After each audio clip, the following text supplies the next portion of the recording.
All right, hey folks, how you guys doing? Good afternoon. We're going to do some game design day for today for the Bastion campaigns. Give me a moment here to check in on my signal to make sure that we're coming through clearly and that my sound balance is okay. I'm going to do some fast social media posting and then we're going to get the right to work. So, do you want a mic check? Mic check, 1, 2, 3. Fast social media posting and then we're going to get the right to work. So, do you want a mic check? Mic check, 1, 2, 3. Fast social media posting and then we're going to get the right to work. So, yeah, okay. That sounds like it's going to be okay. Let me grab this link here real fast. We'll do some posting. If you are let me grab this link here real fast. Whoa, we'll do I need to turn the volume down on you, Turkey. Let's get that out of the way. There we go. All right, cool. If you're catching this after live stream, then be welcome to skip forward a minute. And so I'll catch you after the bump. But for those that are trapped here in space-time with me now, hey, my name is Phil Kearney. I create role-playing games, I illustrate them, and I publish them online. And I'm creating content for Dungeons & Dragons 5th edition using the 2024 mechanics. We're creating a concept called the Bastion campaign. It's a way of getting geopolitical and warfare back into D&D using the 5e game engine to resolve orders, crafting, harvesting, commanding armies, overseeing settlements and kingdoms, running trade fleets. All these things can be resolved using 5e mechanics that you're already familiar with. We just have to build out the rules so that DMs have good rulings to be able to do that. So give me I'm doing some social posts. Now, I've been a DM since 1987, so I grew up in the Beck-Me and first edition world where it was expected by the time your characters were 9th level, and well, in the case of Oriental Adventures, as early as 4th level, you would have followers and like a temple in the case of the Sohei from OA, or like a castle if you're a fighter, or a wizard's tower if you're a wizard, or a temple or church, or a cathedral if you're a priest, a glade or a glen if you're a druid, a thieves' den or assassin's house if you are a rogue. Monk would have a temple or training ground. So these are all concepts that exist inside the 5e game engine since way back when's. And but it got dropped out of 5e. When Wizards took over, they started pushing D&D more into what we would all find the term to be dungeon punk, where the focus is more on the characters, heroics from level 1 to 20, fighting monsters all the way up, while the older editions of D&D was, as your characters get higher in level, the threats that exist against them directly reduces, and they start taking a back seat and sort of heroics from afar by ruling kingdoms and stuff like that, and leading wars against other massive threats like that, and occasionally perhaps saving the world while you're at it. But the emphasis changed significantly away from individual character heroics once you got into level 10 plus, and more focused on characters' leadership. So that is a concept that absolutely works in 5e. We just have to get the mechanics there, and that's what we've been working on. So just to summarize, just to wrap up the intro here, if you think this kind of stuff is cool, like, subscribe, hit the bell icon for notifications when we're live in the future. Here's a playlist of all the cool stuff that I've already published on DMsGuild. It all has extensive previews, so be welcome to check them out. And let me know what you think. Here's my Discord channel to jump on board. If they add value, consider purchasing. Here is the playtest document that we're using today for the Bastion campaign. It's a read-only document for you, but like everything else on the DMsGuild, it will be 100% free preview for you once it is complete. So I'm gonna take this screen and push it down here so I can keep an eye out for trouble. And let's get into it. So we've gone through and done a rebuild for this used to be In Command back in 2022. This was In Command of Armies and Guilds In commands of squads and armies, in commands of guilds and kingdoms, and eventually we combined it all into in command of armies, guilds, and kingdoms. And we were working on this in 2022 into 2023. Then they announced Spelljammer, and when that came out, we took the combat mechanics specifically from armies and guilds, because the scaling mechanics of overseeing large squads of troops or legions or battalions would occupy the 50 or 500 foot square space as a mass of troops. But when Spelljammer vehicle combat was announced, we were already converting that 50-foot scale into Infernal War Machines to have Mad Max style truck combat. And then when they announced Spelljammer, was like, well, let's see if these mechanics work in a 3D space setting, and it did. So we ended up building Spelljammers in combat exploration through 2023 into 2024 using these core mechanics. And then we saw that in 2024 they announced that there would be the Bastion system in the DMG. So it's like, okay, well, let's go ahead and put the brakes on in commands of guilds and kingdoms and see what they do with the Bastion system. Because we'd already built this out into like a 40-page document of how to control resources and different types of orders that you could issue and the ability checks that went into them, how to scale up a kingdom and a community and a settlement and the different tier ranks of types of stuff. But the Bastion system in the DMG 24 simplified things so much that we took the ideas from here and then boiled them down here into the actual Bastion campaign. So we've talked, this is episode 69, and so the first 30 episodes of this was the in-command system of developing armies and squads. Then we got into guilds and kingdoms. Then we got into vehicles and doing some playtest stuff with, Rise of the Dragon Queen and Descent into Avernus, and then Light as Araxis, and then that's when we started doing the publishing for the Spelljammer book and put all that on hold.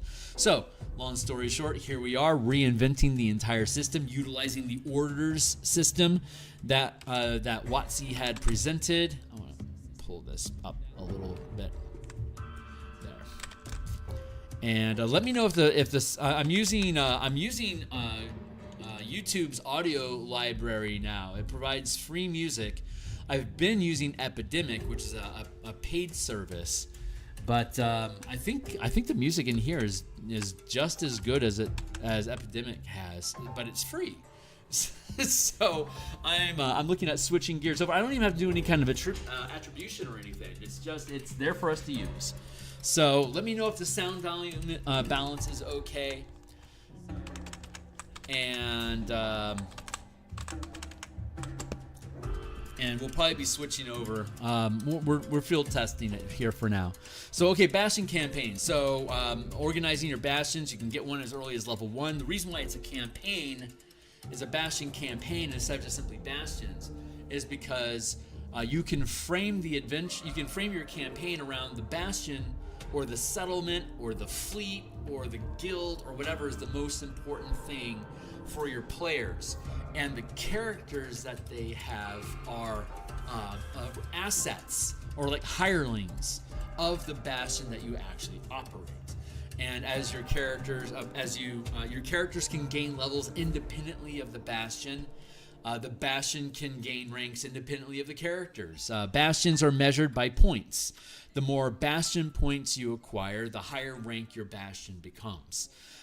Some of the facilities are limited by what you're like if you're going to prepare spells or something using your facilities, you're obviously limited to the level of spells that you can cast as a character. So you could have like a 5th rank Bastion that's effectively able to help you with spells that are up to 9th level.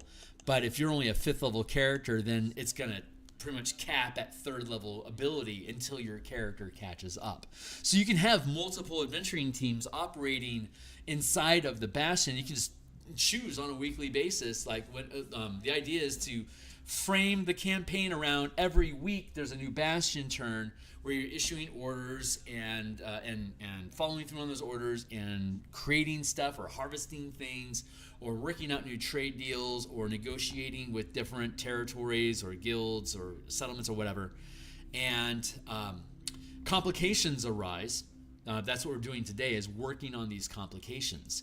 So when a complication arises, it means that you'll make an ability check to see if your Bastion is capable of accomplishing the thing that you gave it, to carry out the order that you gave it. And if it fails the ability check, then it creates a complication. And that complication can either be resolved as an adventure that you pick some characters, or in a West March style, a group of players assembles and takes on that adventure and sticks with it until that particular episode of the week adventure is done, returning to the Bastion successful.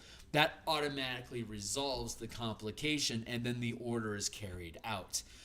If you relegate it to your Bastion to handle without your characters, because you're busy doing something already and you can't tend to a labor dispute, for instance, you then relegate that to your Bastion to resolve as a secondary order to resolve if it was recruiting people created the complication, you now have to issue a different order because recruiting isn't cutting it.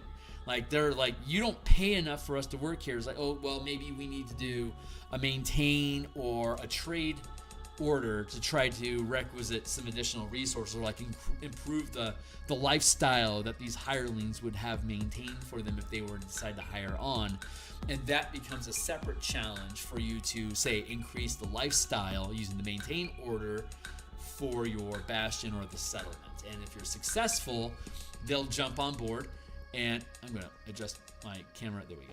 Hey, they will, and that will resolve the issue. But it had to be a second order that you issued that is relegated to an ability, a Bastion check, an ability check that your Bastion performs. If it succeeds, great. That resolves the complication, and now you have the people. But you only have so many orders per week. So if you're spending all your orders in resolving complications, your Bastion isn't going to be able to do a lot unless you dump extra resources in the form of spending Bastion points to issue additional orders. So if you have 4 orders that you can issue to your Bastion for free each week, you might hang on to 2 of them for complications, and then have 2 orders that you issue, and if they run into complications, then you have the 2 points available to spend them and you're net 0. Or if you have spare Bastion points that you've accumulated and you haven't placed them, you haven't invested them in developing any facilities, or just free floating points as resources that the guild or the Bastion, whatever, has available to it. So you could then say, if you have a spare Bastion point, you could afford to issue 3 out of your 4 orders, because you've only got 1 point left over. So yeah, so you'd have 1 point left over. You'd have 1 order left over to issue to resolve the complication. You have a Bastion point available, which you'll get back every turn, like a long rest with spell slots. You have a Bastion point that you can spend to issue an additional order. And then your character, if all 3 of those initial orders had complications, then that last order that hasn't been relegated could then be the adventure that your characters go on that week. And resolving that adventure, you then roll to see if the complications get resolved, and if the Bastion fails to resolve a complication, it creates another complication that has to be dealt with, which you could then spend another order or Bastion point to roll a new ability check. But now it has to be a different order, because recruiting started the problem. Commerce, you failed to increase the lifestyle of your Bastion for these guys. Maybe it was like a trade issue. So it's you don't have the lavish lifestyle. You can't get access to the materials that you need to furnish this lavish lifestyle. So now it's a trade issue because you just simply can't get what you need from the resources around you. Hey Steve, is my sound volume doing okay with my microphone and the background music? I want to make sure it's not the background's not overwhelming anything. So it's a new audio service I'm using. I'm just trying to. I think the balance is okay, but having a second opinion would certainly help. But So if you had the initial task was to recruit people and that failed, creating a complication, and then the complication, actually, let's get down into it. Let's scroll down here in the document. Good, thank you, Steve.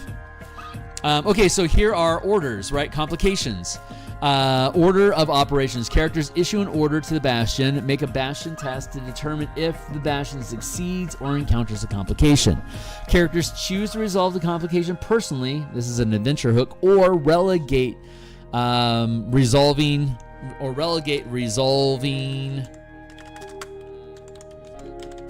the complication to the Bastion as an additional order. If success, the complication is resolved and the delayed order is completed as intended. If it fails, the complication persists and either compounds or escalates. Repeat step 3+. So every time you fail a die roll, it further cascades the complications. Your days of plush living have come through. No kidding, right? Either way, the resources and orders are regained at the end of the current Bastion turn, which is 1 week. The DC of the complication is the same as the order that incurred it. The DM can choose to increase it. The DC.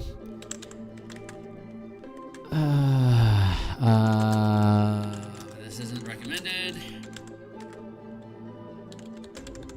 unless the Bastion can succeed at a DC 30.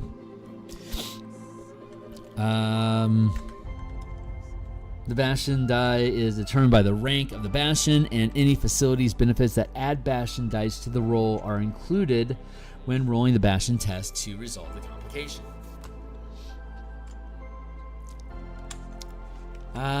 Alternatively, these are ideas. Alternatively, every time a complication occurs, increase the DC of the order by one rank up to 30 if the DC is higher than the Bastion can succeed. The characters must take this on as this is like super speaking offhand. This as an adventure, or the task, or the order is abandoned, is delayed or abandoned. Run the 5 nice. That's actually an accurate use of that phrase too. Well done, my man. Well done. 5 by 5. Loud and clear. 0 static, 0 disruption. Let's see. When rolling to resolve a complication, make a Bastion test. The die is determined. Yeah, we just talked through that. I like the idea of increasing. And by abandon, it just means that you have to let it go. Like if I'm trying to build full plate armor and I've ratcheted up the difficulty of it through complications so high that I can no longer hit that DC, I gotta let making that armor go until something changes. That's the problem. It's the ratcheting it up and then having to keep track of DCs ratcheting up and then getting to a place where, well, it's impossible for me to make this now. What if I start a new set of plate mail? Wouldn't I just abandon the task and then start over again? That creates a drag and bulk on the system. So I think leaving the complication at the same DC is probably the best idea because it requires the less bookkeeping Like it's always going to be like, say, making full plate armor is always going to be a DC 20. Even if you run into complications, those complications will continue to be DC 20. I could see us increasing. No, because 30 is the cap anyway. So what am I going to do? Increase the DC to 35? It's already nearly impossible to make a legendary magic item. What if I run into a complication? It's still at 30, so why would 15 become 20? That consistency is there. The DC of the complication is the same as the order that incurred it.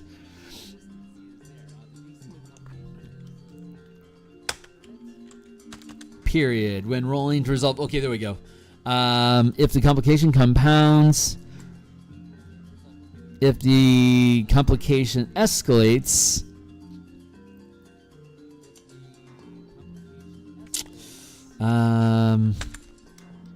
let's see. If success, the complication is resolved and delayed, and the delayed order is completed as intended. If fails, the complication compounds.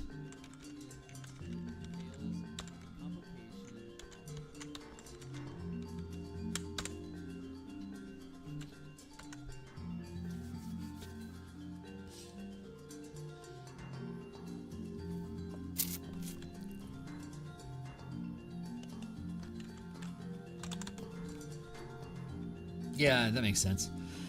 Step 3. If the complication compounds, roll an additional complication.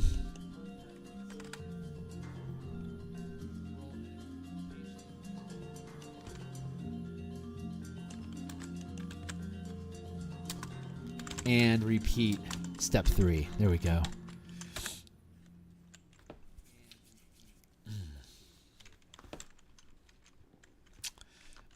Let's see.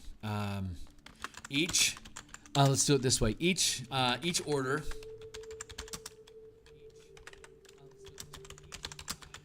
can resolve one complication per Bastion turn. If a complication, if it compounds, the order remains incomplete until the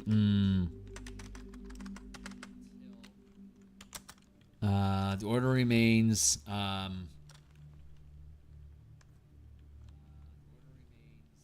incomplete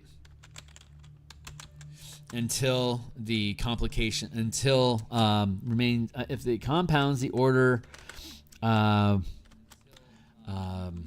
finishes the Bastion turn without completing.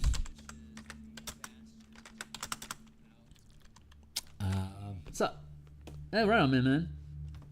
As you please. Come and go as you need. I really appreciate you just thinking this stuff is cool. So thanks for that. Without complete. So each order issued can resolve one complication per turn. If it compounds, the order finishes the Bastion turn without completing. And at the beginning of the next turn,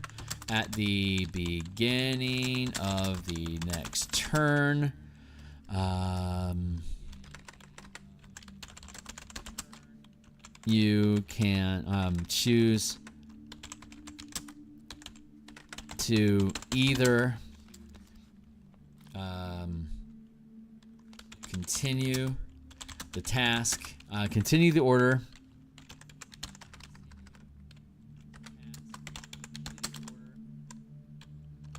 and choose to either issue an order to resolve the complication, or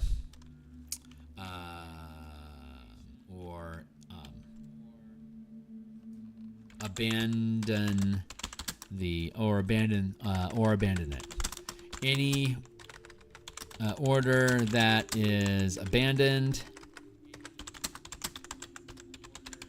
can be attempted on a subsequent turn, on a future on subsequent turns.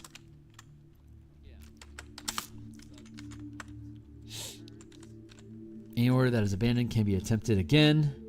Can be attempted again on subsequent turns.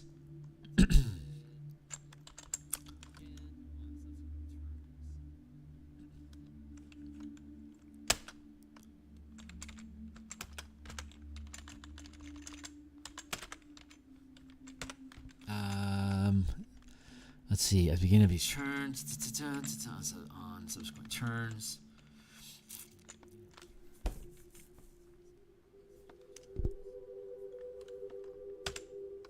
If orders and resources expended. There we go.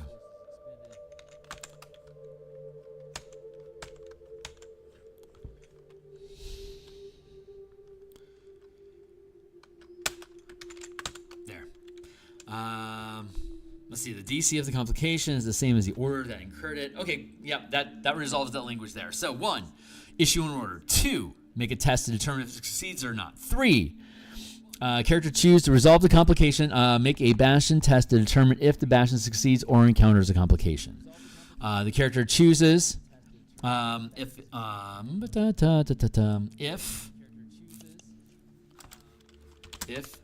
success, the order is carried out as detailed above.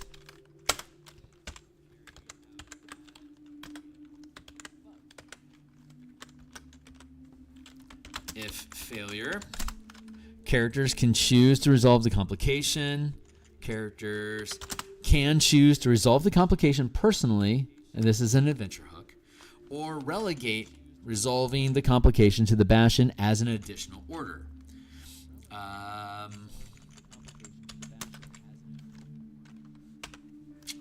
Let's see. Each order can resolve a complication during the same Bastion turn as the initial order.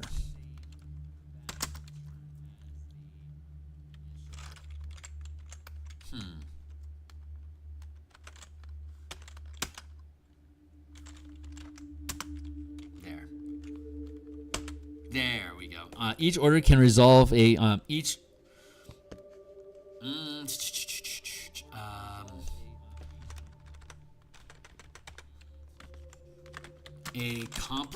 complication. There we go. Can be resolved during the same Bastion turn as the initial order, if sufficient, if additional orders, if the Bastion can be issued additional orders. Otherwise,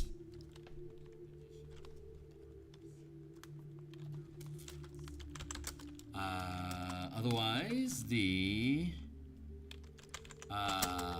order is left incomplete until another order can be issued next turn. Next Bastion turn.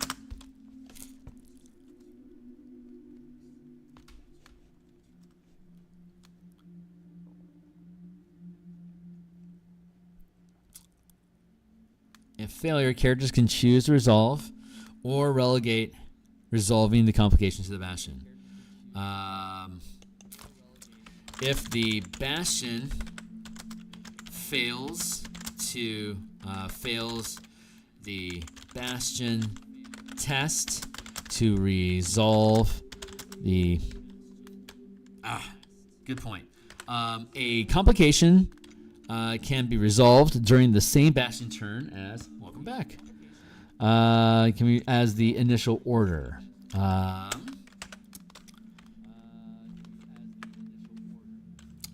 if the issue can be issued additional orders, the complication can be resolving. If the Bastion can be issued additional orders, it can carry out resolving the complication. Otherwise, otherwise, the order is left incomplete until another order can be issued. Another order can be issued to resolve it next Bastion turn. If success, so a complication can be resolved during the same Bastion turn as the initial order. Period. This is either an adventure the characters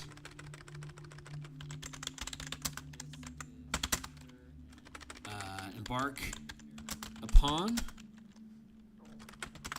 once the adventure completes and return to the Bastion. The order then finishes,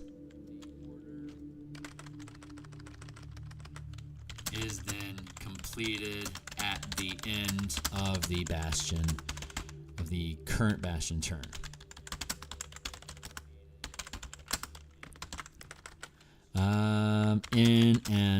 In a Bastion campaign, adventures, resolving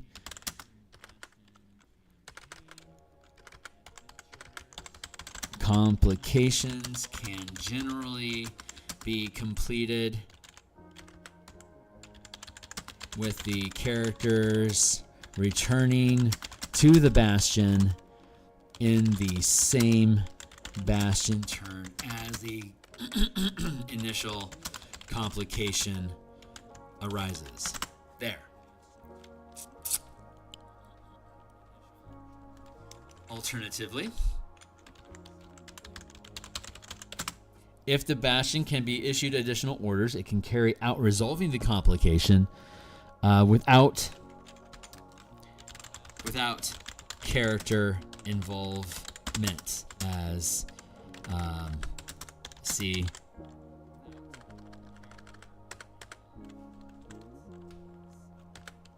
Otherwise, the order is left incomplete until another order can be issued to resolve it or the characters embark.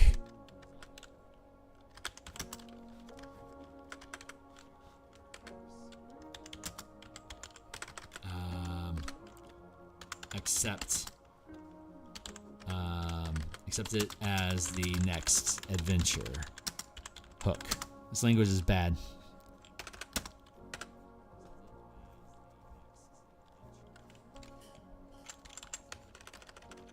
As the adventure hook for next Bastion turn. There we go. That works.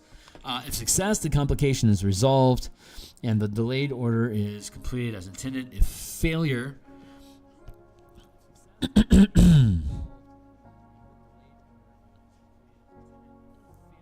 without character involvement, period. If success, the complication is resolved and the delayed order is completed as intended. If failure, the complication compounds.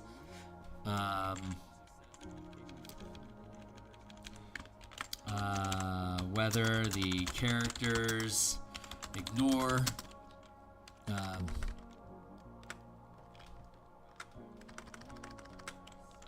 one complication. How to word it? Each complication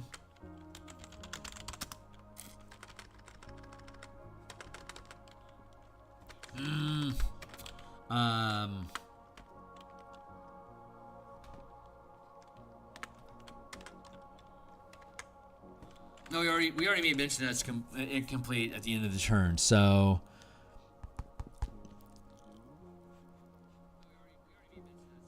the complication can be resolved during the same Bastion turn.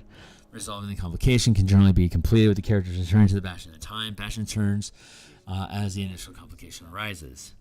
Alternatively, oh yeah, I do need to make mention of it. A character can embark upon one adventure per Bastion turn. Alternatively,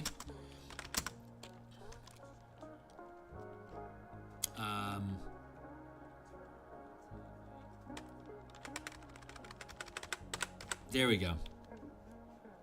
And I don't need to for that. Okay, this is the proper way of doing this. So if a complication compounds,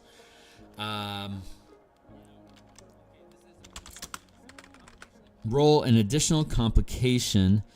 If the complication compounds, there we go. If the complication compounds, no further progress in the original order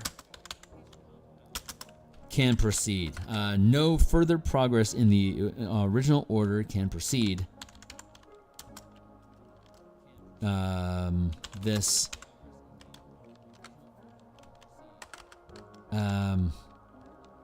see, if the complication compounds, the order cannot be completed this Bastion turn. At the beginning of the next turn, roll an additional complication and repeat step 3+. There we go. That closes the loop. Each order issued can resolve one complication per turn. If it compounds, the order finishes the Bastion turn without completing.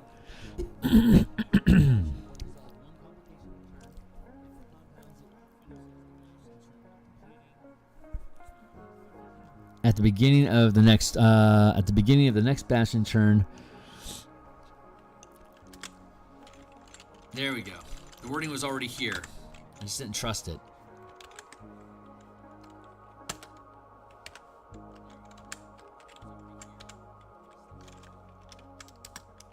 Okay.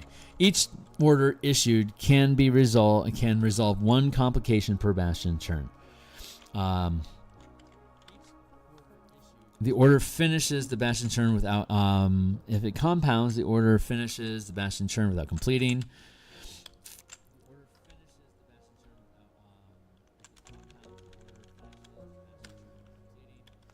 When a complication compounds, there we go, is compounded.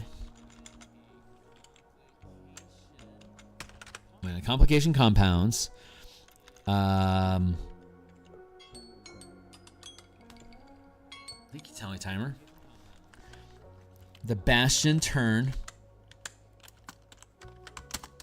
ends. Sorry, the wording is difficult on these things. The Bastion turn ends without completing the initial order.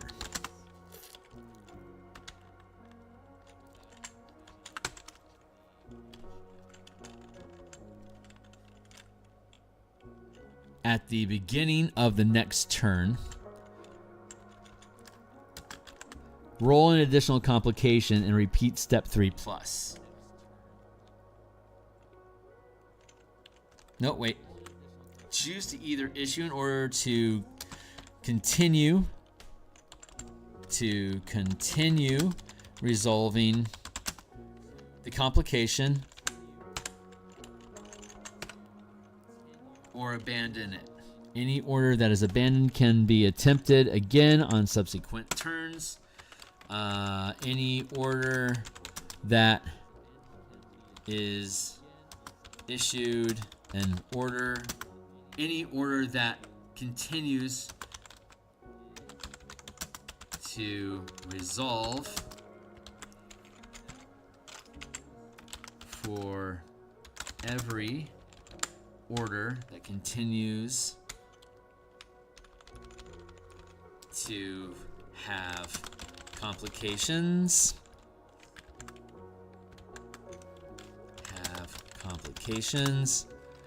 Roll an additional complication. The DM of the complication, the DC of the complications is the same as the order that incurred it. When rolling to resolve a complication, make a Bastion test. The Bastion die is determined. The DC of the complication is the same as the order when rolling. When rolling to resolve a complication, make a Bastion test. The Bastion die is determined by the rank of the Bastion, plus any, including any facility benefits that add Bastion dice to the roll for the type of order issued to resolve the complication.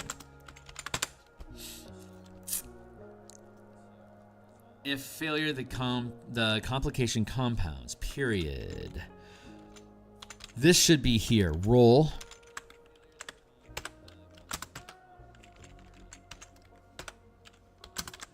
Roll an additional complication.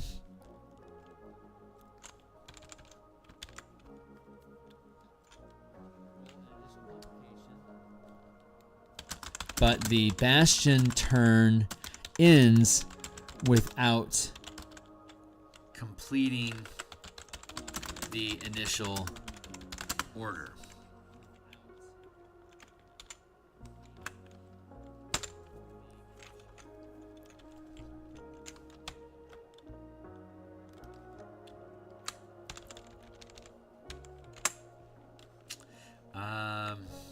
Let's see.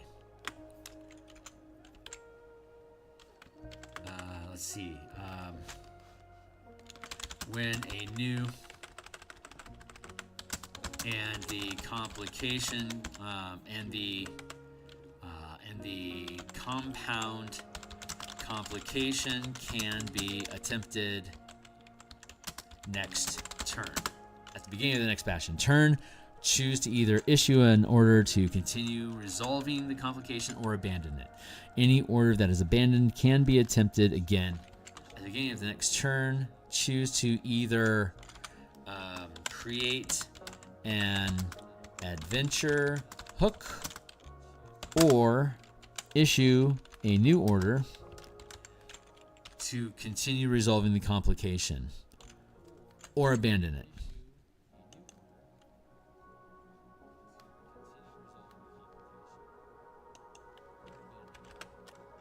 Yeah, or I think in this instance, using or twice instead of a comma makes more sense to help keep things clean. Any order that is abandoned can be attempted again on subsequent turns.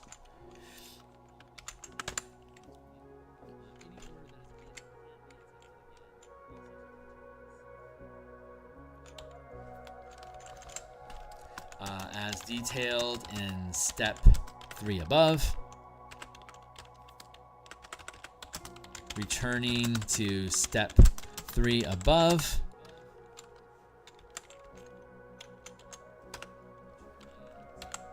Comma is appropriate or abandon it. Period. Blah. Any order that is abandoned can be attempted again on subsequent turns.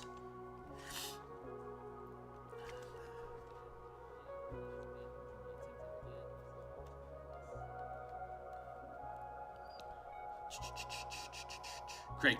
And the DC, that's appropriate. The DC of the complication is the same as the order that incurred it. Triggered it. Let's use triggered.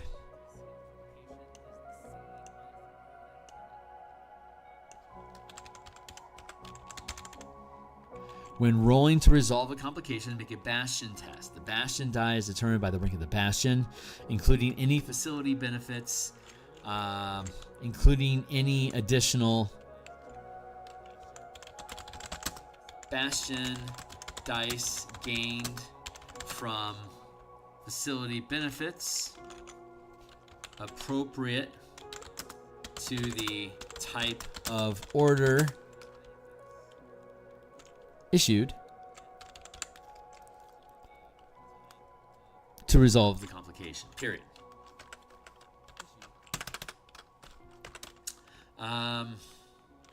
When a complication,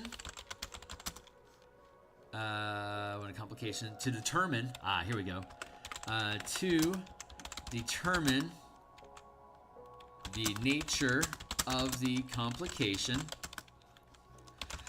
first roll the Bastion events as detailed above for the turn,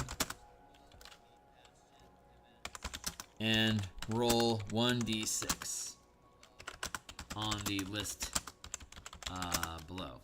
To determine the nature of the complication, here we go. To determine the nature of the complication, roll 1d6 and refer to the result, and consult the list below for the type of order that failed. The result of the roll determines the new order that must be carried out as a complication.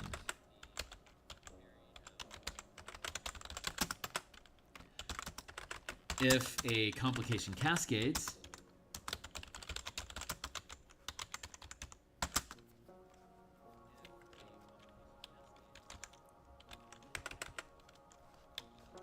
the new complication is rolled for the type of order issued to resolve the first complication.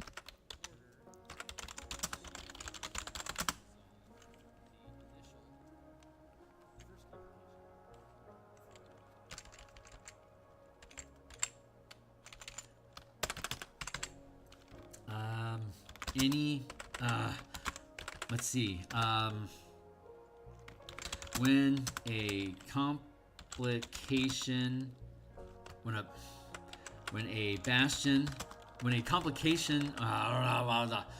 a order to resolve a complication is successful, the order, the initial order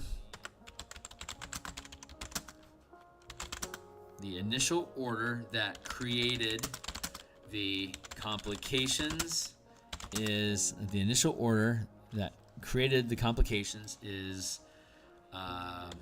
carried out the same Bastion turn.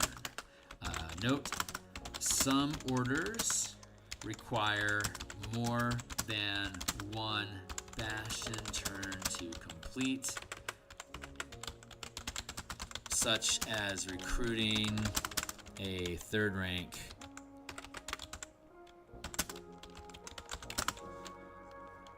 hireling. Once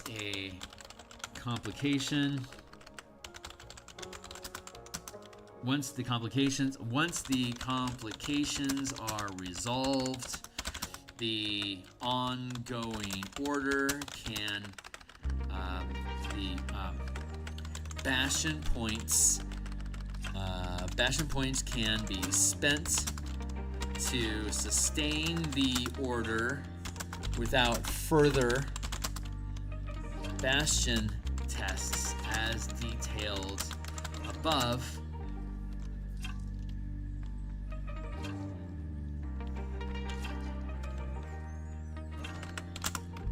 Otherwise, another Bastion test is required.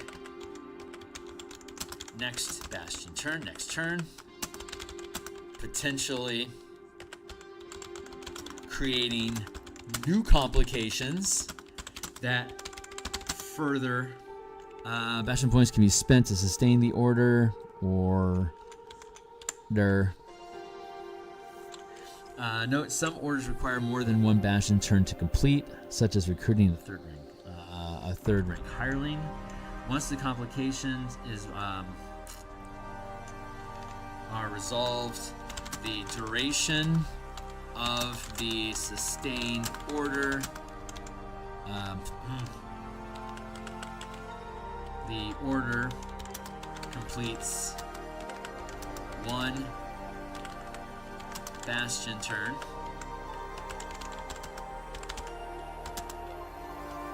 The order makes one Bastion, 1 week of progress.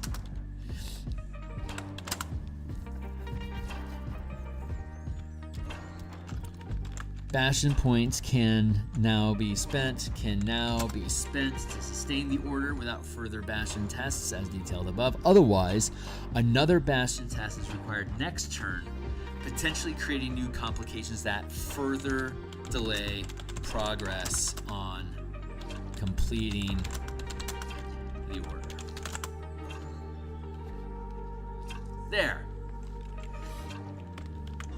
That finally figured all that out. Determining,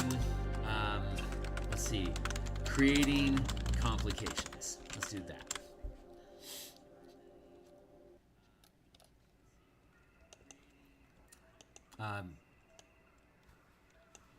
Describing, how about that? Describing complications. To determine the nature, how about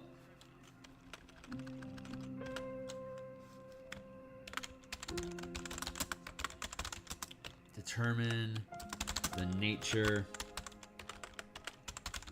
of, how do I want to word this?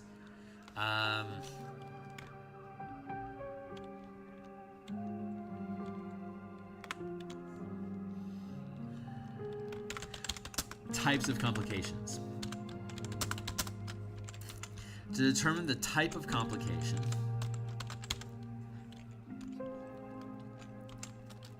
roll 1d6 and consult the list below for the type of order that failed.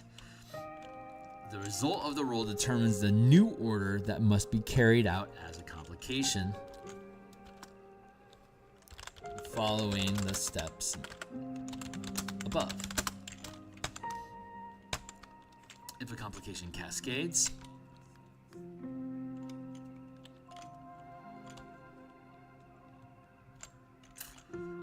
the result of the roll determines which type of order is issued to resolve the complication as detailed above. If the complication cascades, the new complication is rolled for the type of order issued to resolve the initial complication.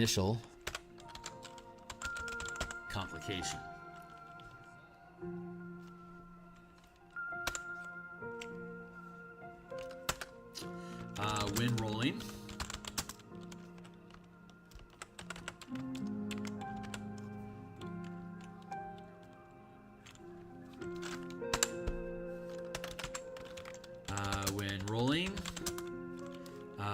refer to the Bastion events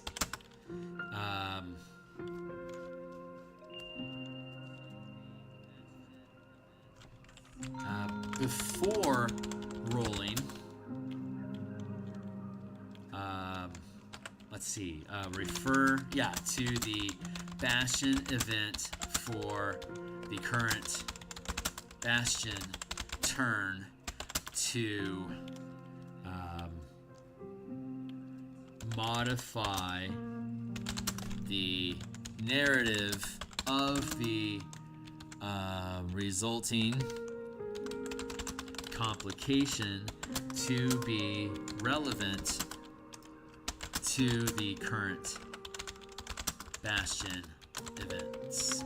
That's clumsy wording, but there it is.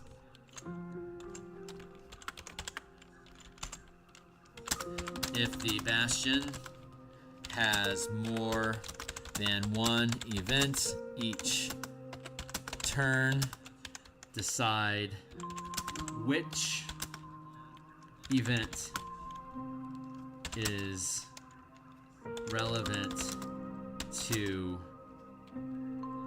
the current complication.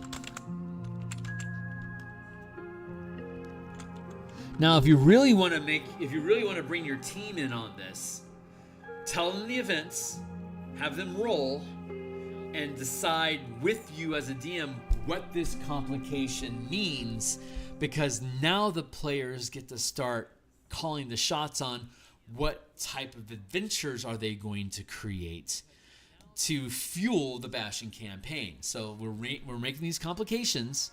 We know there's going to be, like, say, 3 complications this turn, and the team wants to go on the mission of one, wants to make one of them a mission. They can only do one at a time, so there you go. Or if they love all of them, they could have 3 separate groups of characters and run all of them one at a time. Complete this adventure, and when this adventure completes, the Bastion turn ends, and all 3 of those complications resolve. And if you're running a typical adventure, that Bastion event, that complication adventure could take anywhere from, say, 1 to 4 sessions to resolve. So if they want to take on all 3 complications as separate adventures, this Bastion turn could last anywhere from 3 to 12 real game sessions in real space. But only a week will have gone by inside of the actual campaign world during that Bastion turn. And if you're running 3 different character groups at the same time, while they're active, the DM can make sure that these things don't cross over each other unless your team wants to do crossovers. But that's the nature of a West March campaign, where you only have one group of characters, one group of players, but they're running multiple characters. It's technically not the same as a West March. Maybe that's a North March. I'm not sure, but it's a march of some sort. But that's the characters can have that kind of control. So you roll the events, and then you roll the complications. And then between you and the character players, you can decide what does that adventure hook look like, because you know what the complication is. It's like, yeah, this is what I'm feeling, this sort of thing, blah, and then the DM takes that idea and builds an adventure out of it, weaving in character plot developments and unexpected events that will occur, and combats and traps and blah blah blah, all this stuff that goes into an adventure. But the players are helping the DM create the narrative around that adventure so that they're having the kind of campaign that they want and hitting the kind of marks. Like if they're looking for their long lost dad and there's bandits attacking, preventing trade, I think it'd be cool if my dad was part of those bandits somehow. I don't know how, that's up to you, but I want to try to resolve this father threat. Or maybe your warlock has been having conflicts between its otherworldly patron and the deity that oversees their clerical powers. So this character has 2 masters, and I want to push the conflict between my divine and pact. So try to weave that in, and here's the story nugget, so let's do that. These are different things, and so each adventure we go on, you could say cater to one of the characters specifically. So every week in the Bastion campaign, you're having a complication to resolve for the Bastions, performed by the characters, or if there's no complications, the characters just take the Bastion event that occurs and make an adventure out of that, or hinge off of something else that they want to do. But each adventure can highlight a specific character or any background that they have. Like me, I don't really care about backgrounds on characters. I feel more like a support character. I don't really have any large character goals that are driven. I just let my character kind of evolve and melt into what's been happening in the campaign and kind of retcon, create some retroactive continuity about my character's advancement depending on the event. So I tell my character's story after the adventure. instead of prefabricating a background that I want the DM to cater to, this Bastion campaign provides a framework to do either one of them, and both at the same time. If you have an extensive character background that you want to incorporate into the campaign, get involved in the Bastion the complications, so that you can start sculpting that story. If you're the kind of character that likes to tell the backstory, to retcon it after the adventure, this Bastion, these complication adventures are a way for you to start connecting dots that you've seen evolving for your character. Oh, I think it'd be cool if that Forsaken master that I left X years ago or whatever ends up being your dad, involved with this brigand character, like these caravan bandits. So like you can start weaving all of your character stories together to create these neat little things. And when you run out of character points, you can either, do you want to continue with these characters and make new ones? Do you want to end the campaign altogether? Do you want to keep the Bastion going and just replace the characters with new ones? Or evolve off of that, like skip forward a few years and have their disciples or children take on the threat, but it's still the same Bastion, so you increase the rank of the Bastion by 1 degree, and now those characters' kids or their disciples are now in that larger scale Bastion, and you can keep cascading upward. And once you get to 5th rank in your Bastion at end of campaign, you can choose to create an offshoot, like a franchise, to start building someplace else in the campaign world and make that the center focus for the next campaign. That's what we do with Eberron in my worlds, is we pick a piece of the Eberron world and we find a way to drop a base of operations, a guild, and a reason to be there, and then the characters take control of that situation, and it just naturally evolves into whatever it evolves into. And when the campaign ends, they pick another point somewhere else that was interesting but wasn't part of this campaign, or was like a tangent. They wanted to delve further into that space, so they can then develop a Bastion of some sort, a settlement or whatever there, and then build that up and see what happens as a result. So you're slowly filling in all the gaps of information about the different geography and factions and beliefs and monsters and terrain that are inside your campaign world. And over time, you can just keep filling spots into whoever your players are with you, start to get a real sense of ownership in the world, and you can start blending different campaign points together to explore new opportunities that the players and the DMs both create together. That's the idea. So what we're going to do is we're going to look at each. This is the last thing we have to do in the Bastion campaign. This is our second draft. Technically, it's the third draft. The in-command system back in 22 to 2024 was the initial system. That was the first draft. And then the revised Bastion campaigns was the second draft, or reconfiguring the initial idea to conform to the Bastion system. And now we're doing second draft, or potentially third draft, depending on how you want to look at it. It's the third draft of In Command, second draft of Bastion campaigns, where we've resolved a lot of the mechanics, but I'm already seeing some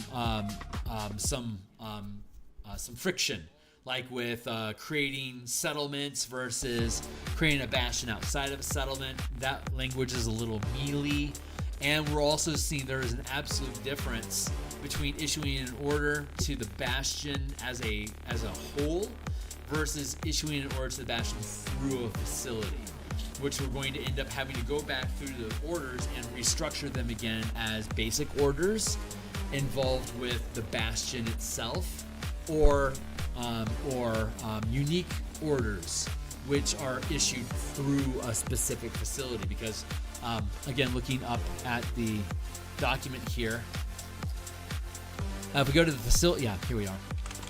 Facility properties. So each facility, done to different types of facilities. Orders, right, here you go. Craft and empower. Let's look for another one. Hold on. Here we go.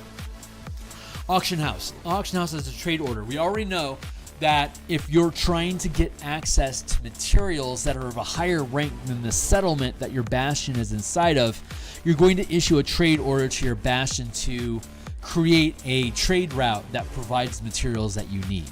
If your Bastion exists outside of a community, you have to establish a trade route to maintain a lifestyle for that Bastion that exists outside of, like, there's no baker and there's no cobbler and there's no store, there's no general store. There's none of that stuff is around your Bastion. It's without a settlement. So you have to establish a trade route to get those materials to your Bastion. Or even if you're in a settlement, again, if it's a comfortable scale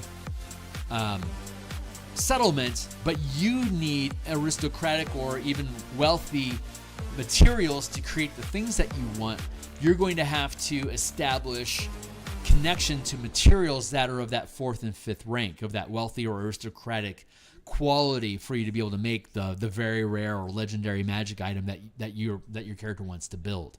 So you then have to establish a trade route that will connect you to materials that will give you 5th rank. So that's a general order that you can issue to your Bastion, just to be connected and taken care of for your lifestyle. But the auction house has a unique order that is trade. So you can issue the trade order unique to this facility to auction a Bastion point to earn gold. The result of the Bastion test determines the percent of gold value earned through the auction. Higher rank Bastions take longer to complete the auction for higher gold values. You can choose to gain the maximum value of a lower result, requiring the listed duration to do so. So if I'm at 4th rank and each of my Bastion points is worth 100,000 gold, it'll take me a full month to be able to complete an auction at this rank. And if I do, I'm going to roll a DC, and the result of my DC is going to be the percent value that I get for the Bastion point. You can issue the trade order unique to this facility to auction a Bastion point to earn gold. You know what I'm going to do? I don't want to give you extra gold value. I'm going to reduce it. 100. Let's go to 80. You can boo me if you want. 80, 60, 40, 20. There we go. 20%, 40%, 60%, 80%, 100% value.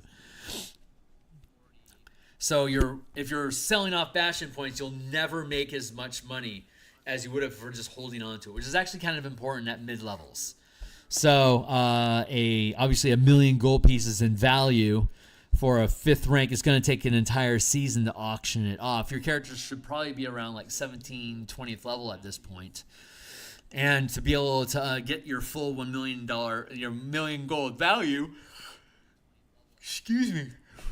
your million gold value, you have to hit a DC 30. You're going to hit at least a DC 10 at 5th rank.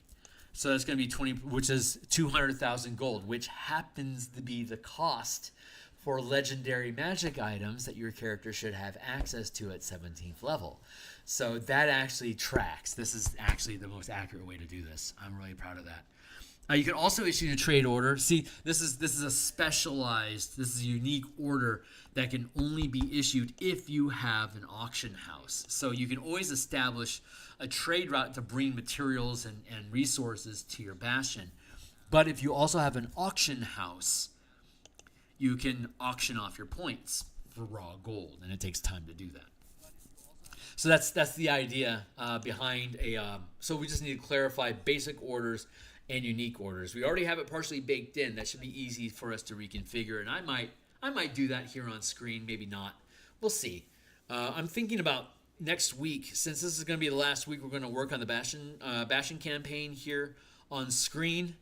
I think next week, actually starting this Thursday, we're going to be working on, I think, the Spelljammer subclasses that we had previously developed to work with our Spelljammer Combat and Exploration book. Actually, what maybe the right thing for us to do on Thursday is to start combing through the book and seeing where the mechanics could change to work with 2024 more smoothly, so the subclasses we made can be a more can complement the new core rules for 2024, as well as the Spelljammer book as it evolves. And I feel like something went awry over here. What's going on?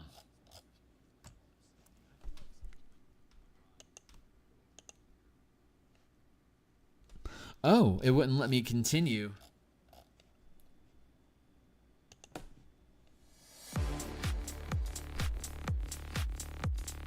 I like that. I'm gonna turn it down just a smidge on my side. There we go.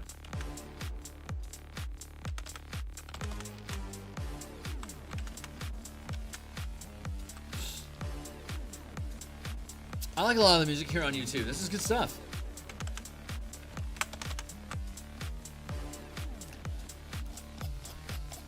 All right, cool. So that resolved what orders are for in general.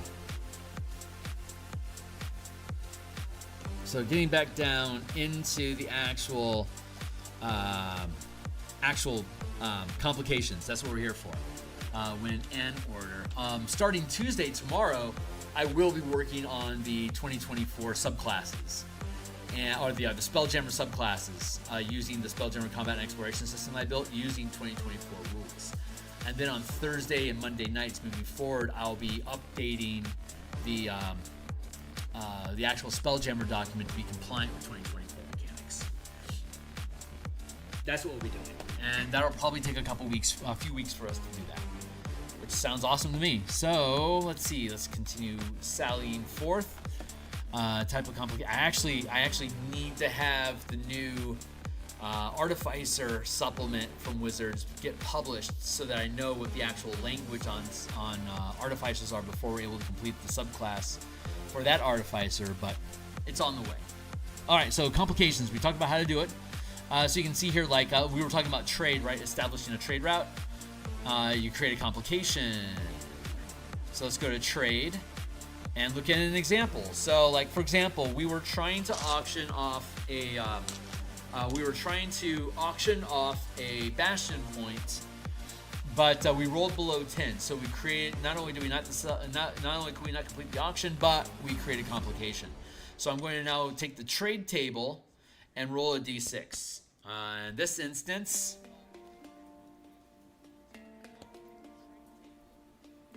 there, 1 through 6. I rolled a 6. So research. Local government is seizing assets.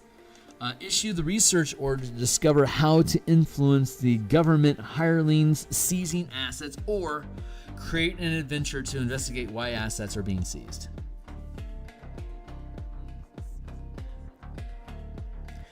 Issue the research order to discover how to protect the Bastion assets from seizure, or create an adventure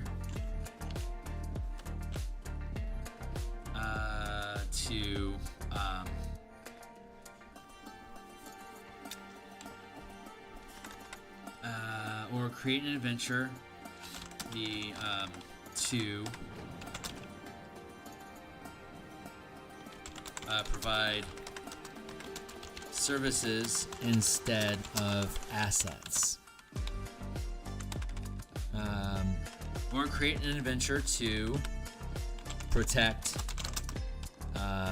the assets from being seized. There we go. So now we know we were trying to auction off a point. We ran into a problem where the government is seizing assets. So we're now going to go up to the Bastion events and roll. We should have done this already, but so we're going to roll the events to see what's going on, and this is affecting our Bastion specifically. So we're rolling a d20. The result I got is a 16.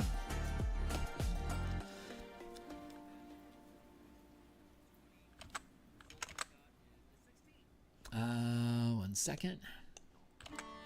So 16.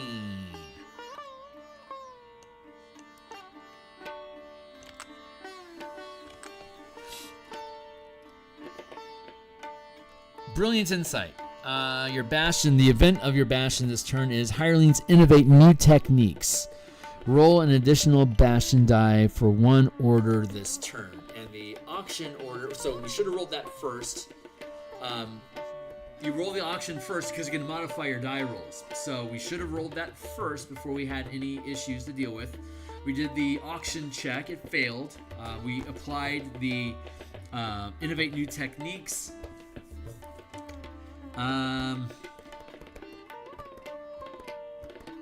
Holidays bolster resident morale. We create a holiday auction. So maybe it's like maybe it's a full moon. So it's auction of Selûne or something, and we decide that we're going to devote 10% of the money that we make in the auction to the Selûne Church. Like, that's our innovation. So we go through and we do our Bastion turn, and we run into a complication, which is we just identified as local government is seizing assets. So instead of being government local assets that are being seized, maybe it's maybe the Church of Selûne catches wind of this auction, and they're now holding you to 10% of the value. And 10% of your 5th rank organization's Bastion point is, each Bastion point at 5th rank is worth 1,000,000 gold. So now the Church of Selûne is holding you accountable for 100,000 gold that you've said that you're going to donate to them.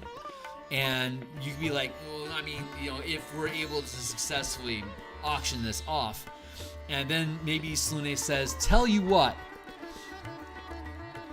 you will not be able to sell that point if you don't make a contribution to us. But instead of having to pay us gold, we want you to go on this mission. Like, maybe they're real jerks. Maybe they're blackmailing you. Like, they're holding your own word against you in this sense. That's an interesting. Maybe that wouldn't so much be Selûne. It feels like more of a Shar thing to do. So maybe it's the Church of Shar pretending to be the Church of Selûne and kicking up this stink that you have to pay us. They're now trying to extort it because they're trying to give Selûne a bad reputation, because that's what Shar does. So now your complication is, that's the complication that arises. You could then issue the research order, and the scale that you're attempting to work with, since it's a 5th rank Bastion point, it would be 5th rank, DC of 30. So your team now has to crack off a DC 30 research check to discover that this is actually the Church of Shar that's fucking with you, and this embargo is false. You can then report it to the Church of Selûne, and they help bring down the thunder. The embargo gets lifted, and you're going to be able to proceed with your auction. Let's say that check failed. You don't realize what's going on, and you don't understand why can't we get any auctions. It looks like they really are embargoing us to prevent this from proceeding. But we already failed our complication for this turn, so now it's compounding. We have to wait for the next Bastion turn to proceed. So we're now going to roll the next Bastion turn, right? That was our failure. We didn't go on an adventure. That would have been our check, that research check. We weren't able to decipher what's causing all of this. Like, this is weird activity for the Church of Selûne. I would not expect this. But you're not able to... I just dropped my die. I'm not able to figure out... Luckily, I have like 1,000 of them. I'm not able to figure out why is the church doing this. So I ran into a complication with my research check. Research is both book research, consulting the gods, chicken bones. It also includes like urchin on the street, rumor mongering. All these things count as research, depending on how you frame it. So you can't suss out, why would the Church of Selûne do this to you? What do you need to do? Well, you just created a research complication. But since it's compounded, you have to wait until the next turn. So the next turn, roll a d20 to determine what the new complication is. This time we got a 15. That's weird. Monster Alliance. Monsters offer to protect. It's the Bastion that we're working out of. Monsters offer to protect the Bastion in exchange for new or improved menagerie or barracks.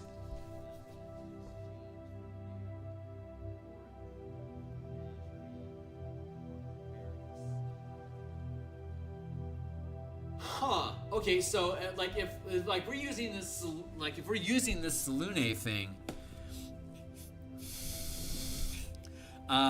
perhaps it's because, I mean, we're kind of retconning here because we're just making shit up. But, like, let's say there was a cleric in the party that's a worshiper of Selune. Our Curse of Strahd team, everyone on our team worships Selune. It's awesome. So, Selune, that's where this idea of full moon auction, that's where that came from, Selune's blessings. And now you have, you weren't able to decipher that it's Shar that's actually doing this, not Selune. But now monsters arrive. And these monsters, instead of saying, hey, instead of saying, since this is a cascading problem off of your attempting to auction,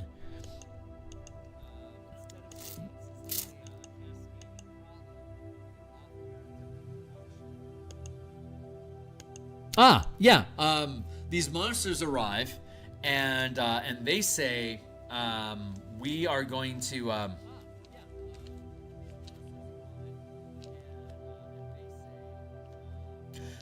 for you to,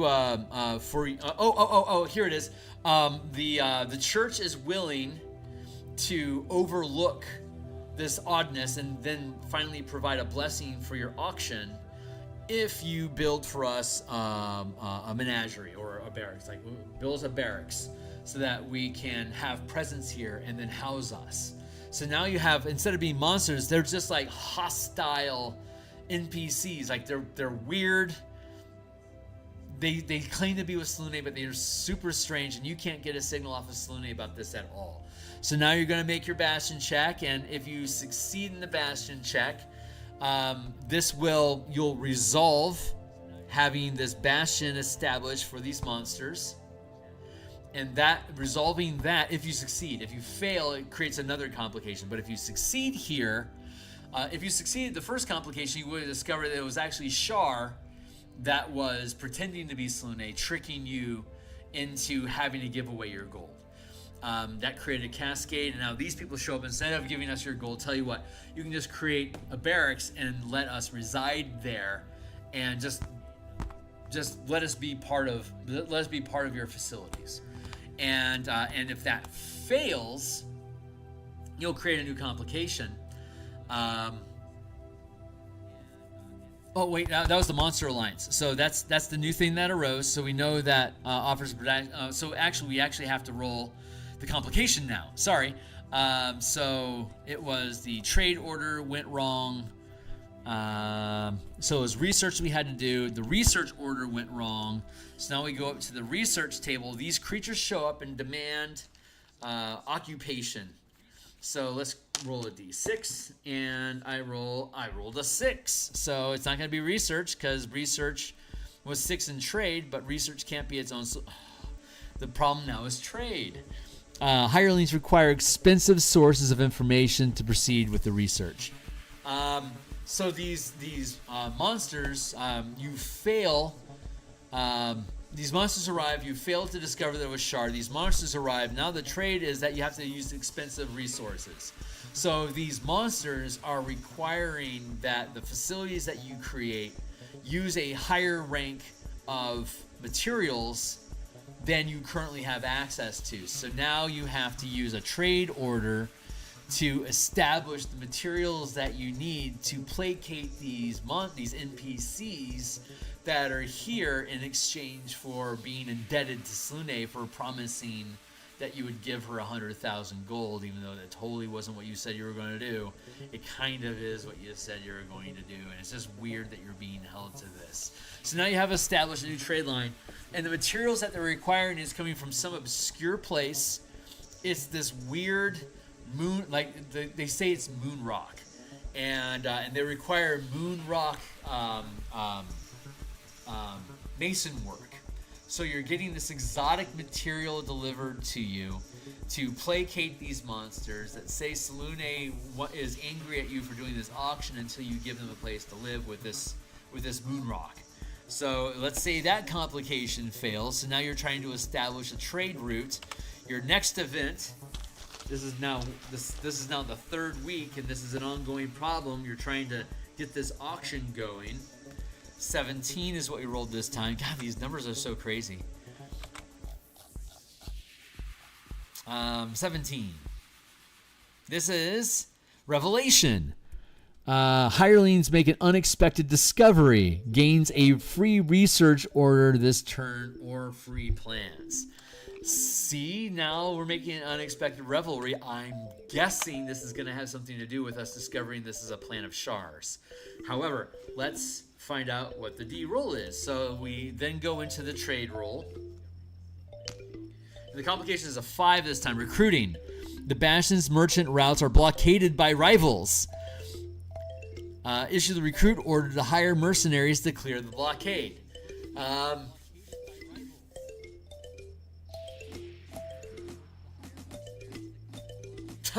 Okay, so let's say you succeed this check. You send these new recruits that are showing up that want the Bastions. Like, if you want this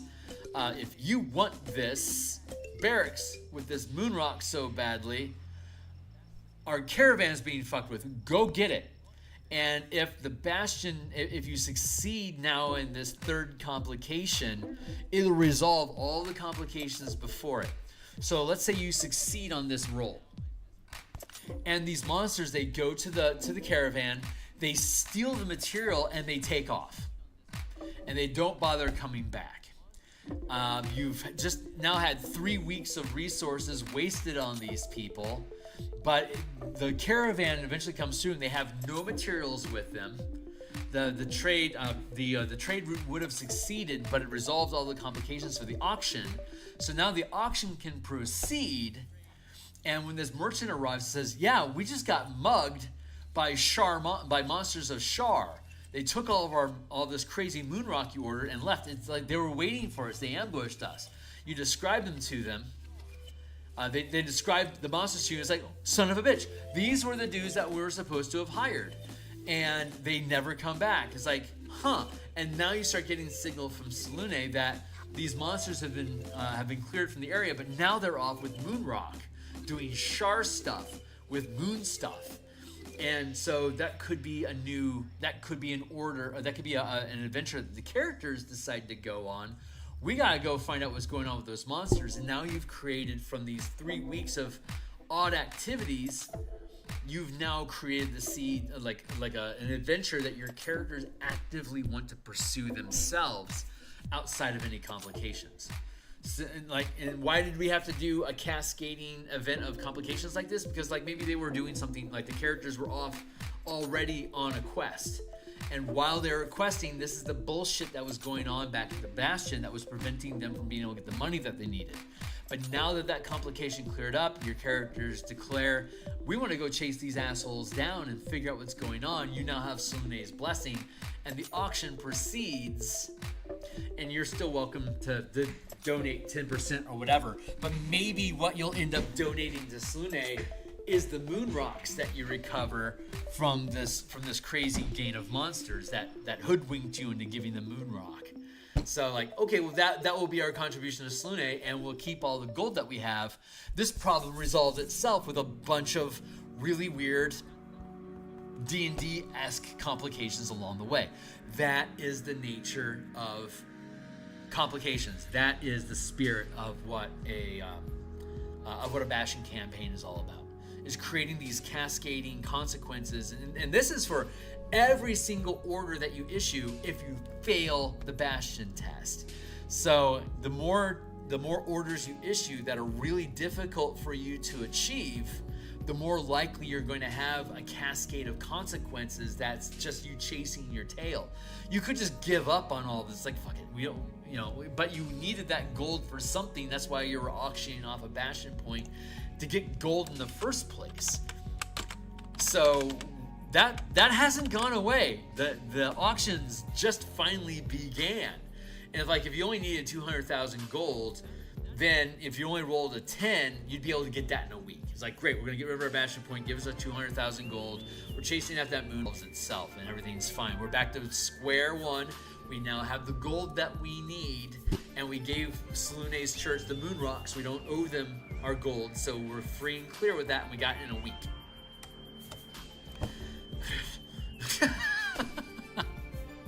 So there you go.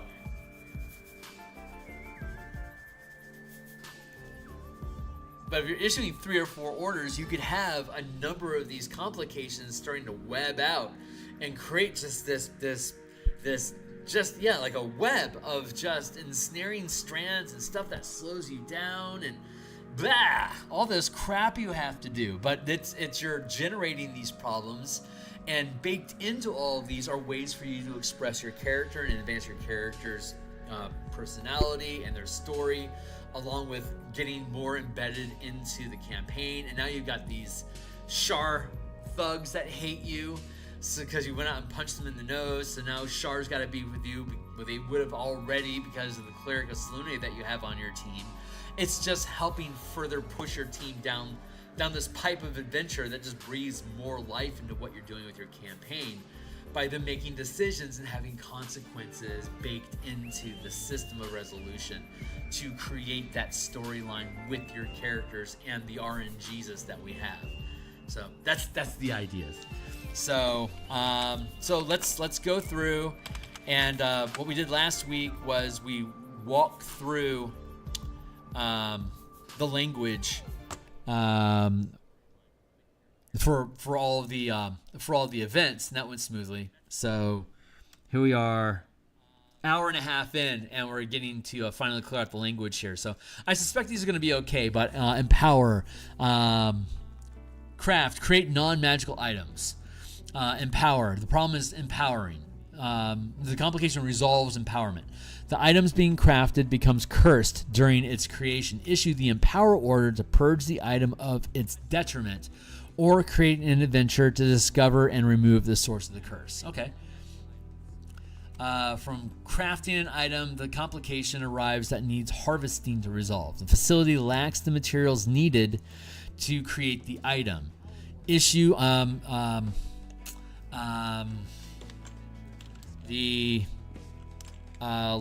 facilities lack specific materials needed to create the item. Issue the harvest order for hirelings to assist in acquiring the materials needed. For hirelings to visit a settlement. Issue the harvest order for hirelings to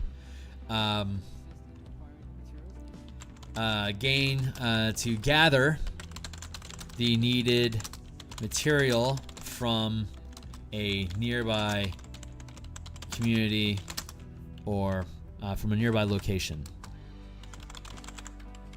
Period. So it could be in a community, it could just be out in the field somewhere. Or create an adventure to end a complication in the settlement, or create an adventure to locate the needed material, or create an adventure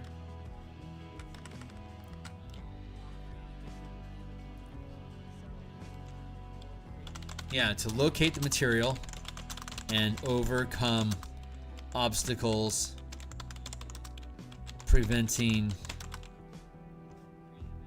you from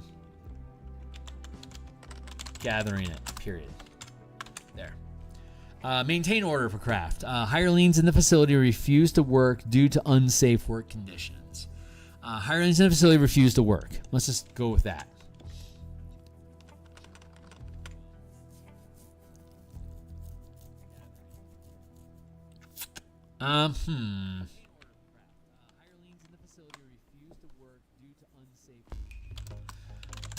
Due to insufficient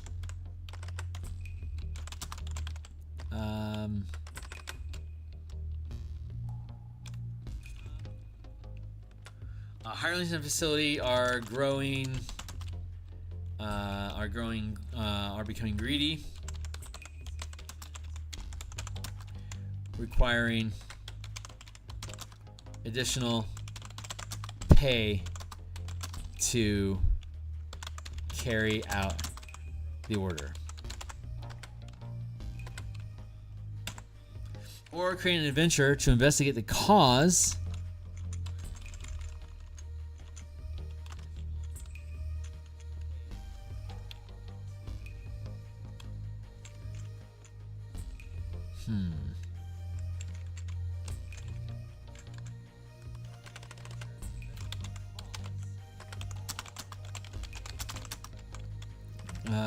refuse to carry out the order unless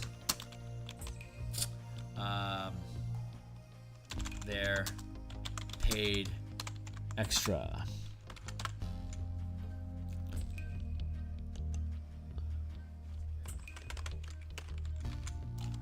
Additional compensation unless they receive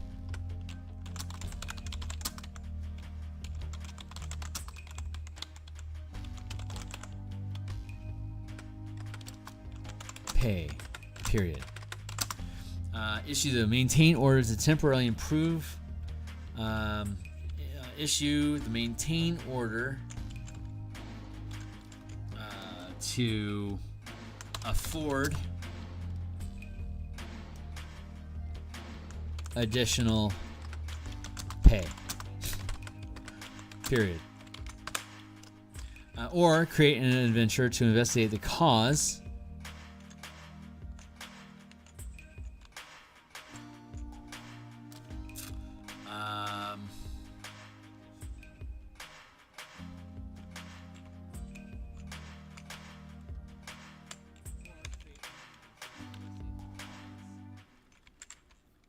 issue the maintain order for the Bastion to afford additional pay, or create an adventure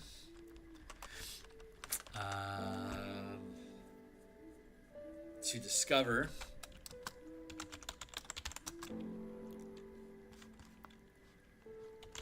why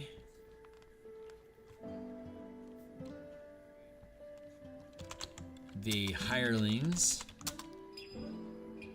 refuse to work and resolve it. Because if this happens once, it could happen again. Hirelings in the facility lack the skills to produce the item. Issue the recruit order to hire a specialist familiar with creating the chosen item. Or issue the recruit order to replace a hireling with a specialist familiar with creating the chosen item.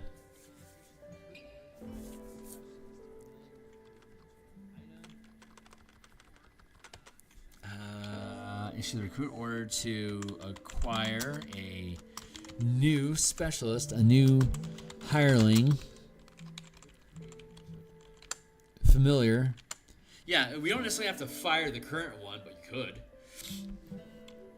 Or create an adventure to convince the specialist to assist in creating hireling.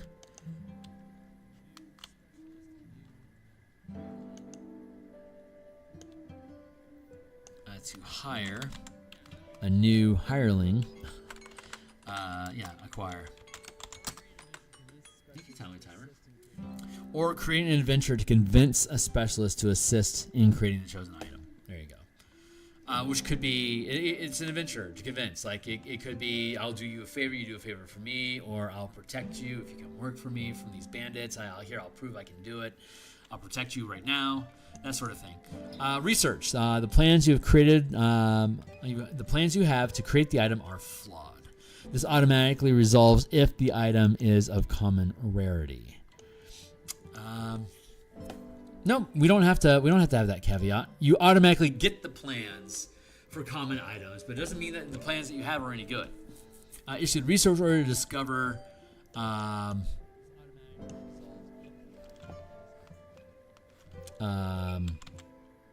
accurate plans or create an adventure to find existing plans for the chosen item. Yeah, that actually works really smoothly. And then trade. The facility lacks the materials needed to create the item. Issue the trade order to dispatch hirelings to acquire the materials needed, or create an adventure to secure a new source of materials. Okay. Empower. Create magical items. Let's see. Craft. Used when creating non-magical items. Issued when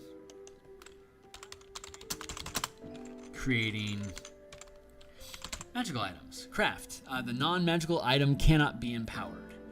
Issue the craft order to create a new item while empowering it. Okay. Or create an adventure to find a suitable item to empower. That makes sense.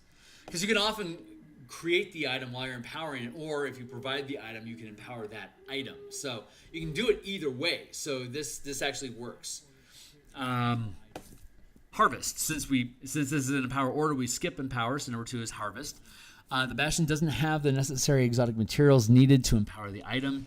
Issue the harvest order to gather the needed material from a source nearby, or create an adventure to acquire the needed materials. That's really good. Empower. Runs into a complication. Maintain. A magical backlash. Ooh, that could be interesting. Hold on. A magical backlash damages the empowering facilities. Issue the maintain order to hasten repairs of the facilities. A magical backlash damages the empowering facilities. All right.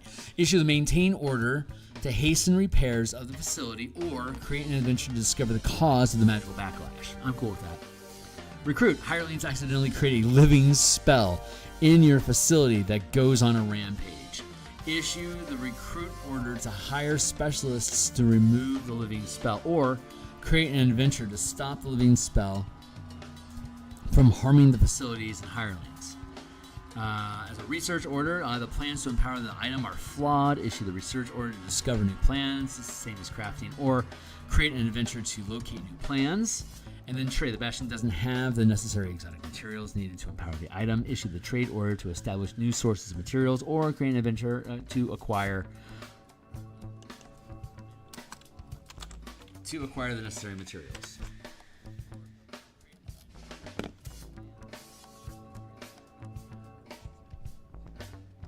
It's weird that my number. Harvest. Produce materials. Issue this order. Issued when producing materials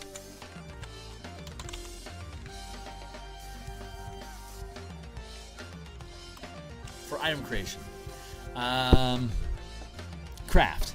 Equipment, so we're trying to harvest materials, so craft. Equipment required to harvest materials is damaged or sabotaged by creature, weather, or rivals. Issue the craft order to repair or replace the equipment, or create an adventure to discover the source of damage to prevent more complications. Empower. The materials you harvest are flawed or of poor quality. Issue the empower order to purify or enrich the materials. Oh, that's fun. I like that. Or create an adventure to discover what is degrading the quality of the material. The material you harvest are of lower quality than expected. I like that.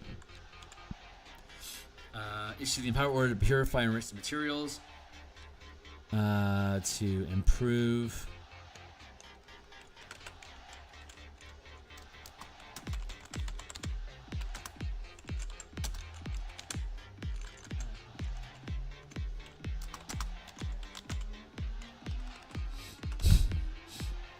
or create an adventure to discover what is degrading the quality of the materials. Maintain order. Hirelings go on a strike due to poor work conditions. Issue the maintain order to improve the lifestyle of the hirelings while they carry out the order. or create an adventure to investigate the cause of the poor working conditions. Hirelings go on strike due to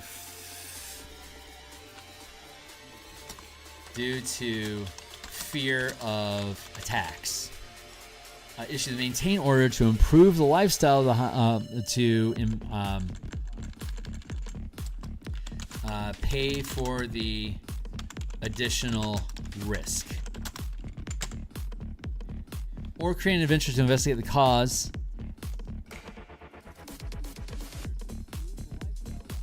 the source of attacks. Recruiting. Hirelings are harmed by mysterious accident.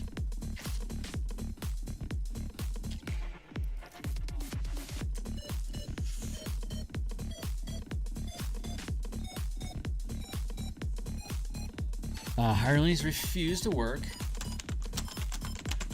due to fear of attacks. And instead, hirelings are harmed by a mysterious accident.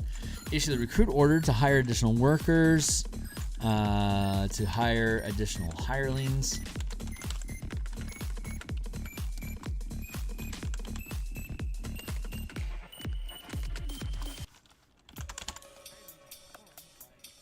Or create an adventure to investigate the mysterious accident. Research. The local government or a rival authority is seizing materials. Issue the research order to gain influence and have the materials returned. The local government or a rival authority is preventing the materials from being harvested. Like Moon Rock, for example, maybe the local mountain has a Selune temple there. It's like, there's no way we're going to let you extract these rocks. Fuck off. So you have to research to understand that's like what Rivals is preventing. The local government is preventing from materials from being harvested. Issue the research order to gain influence and have materials. And acquire the materials despite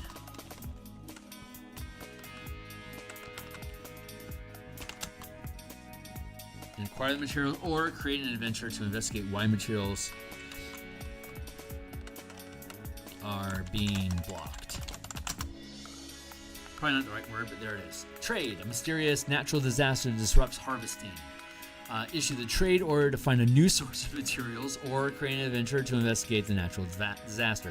See how the adventure doesn't necessarily have to do anything with the order that you're issuing? And a lot of time the order is like avoiding the problem. It's like kind of like, I don't know how to solve this. This is an adventuring problem. We're not adventurers, we're just hirelings. So instead we're just gonna hire new people to come and help, or we're gonna find someplace else to get it from. Like, that's a Bastion solution. Not to fight, but to work around the problem. Characters are the one that go right through problems. Nice shift in narrative focus there. I'm really happy about that. Maintain order. Issued when main establishing a lifestyle for the Bastion. Craft. The Bastion is damaged or sabotaged by monsters, whether rivals. Issue the craft order to expedite repairing. Wait, we've seen that one before. Or create an adventure to discover the source of what has damaged the Bastion. Empower. Unnatural streak of bad luck caused by curses, by a curse or blight magic. Issue the empower order to remove the curse or purge the blight. Or create an adventure to remove the curse or purge the blight. You're trying to maintain a lifestyle, but the Bastion materials and supplies are stolen. So issue the harvest order to gather new materials and supplies, or create an adventure to locate the stolen materials and supplies. Recruit. You're trying to maintain a lifestyle, but hirelings of the Bastion are being kidnapped for ransom. Issue the recruit order to hire hostage negotiators to recover the hirelings or create an adventure to rescue the hirelings. Research. You're trying to maintain a lifestyle for your Bastion, but goods and services that maintain the Bastion lifestyle decline in value due to sabotage.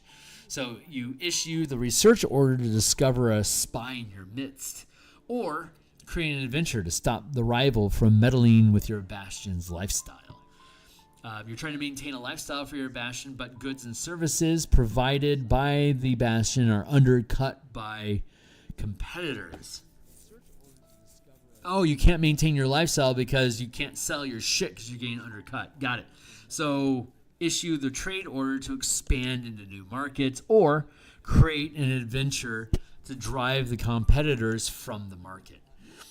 You're trying to recruit, which is issued when hiring or retaining sentient personnel.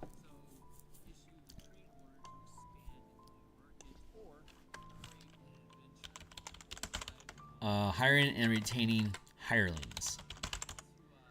Otherwise, you're empowering undead, or you're harvesting undead, or empowering golems, or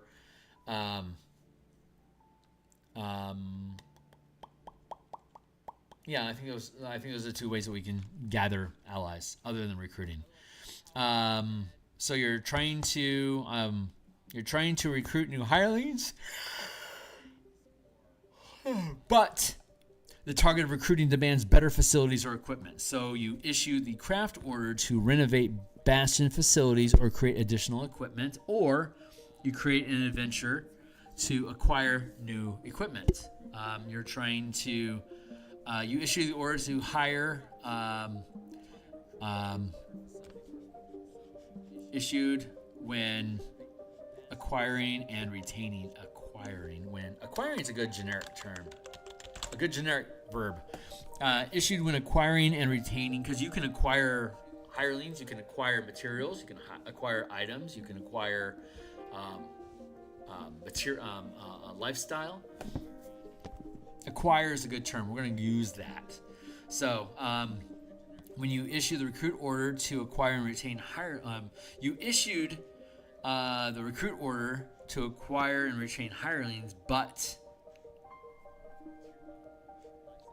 the target of recruiting refuses to join because it senses an unnatural disturbance at your Bastion. So you issue the empower order to purge the Bastion of any unnatural disturbances, or create an adventure to purge the Bastion of any unnatural disturbances. When issuing the recruit order to acquire new hirelings. I'm tired. The target recruiting demands exotic materials. So you issue the harvest order to gather the requested exotic materials, or create an adventure to acquire the requested exotic materials yourself.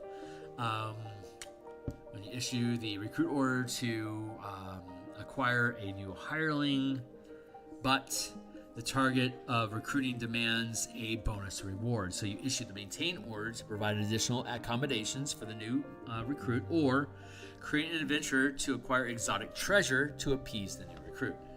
You're trying to acquire a new hireling, but the target of recruiting is discovered to instead be a saboteur.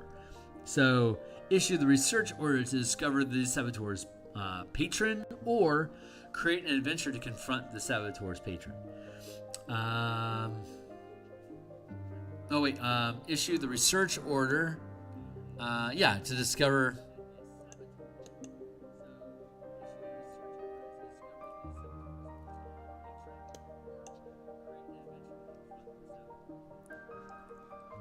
Yes.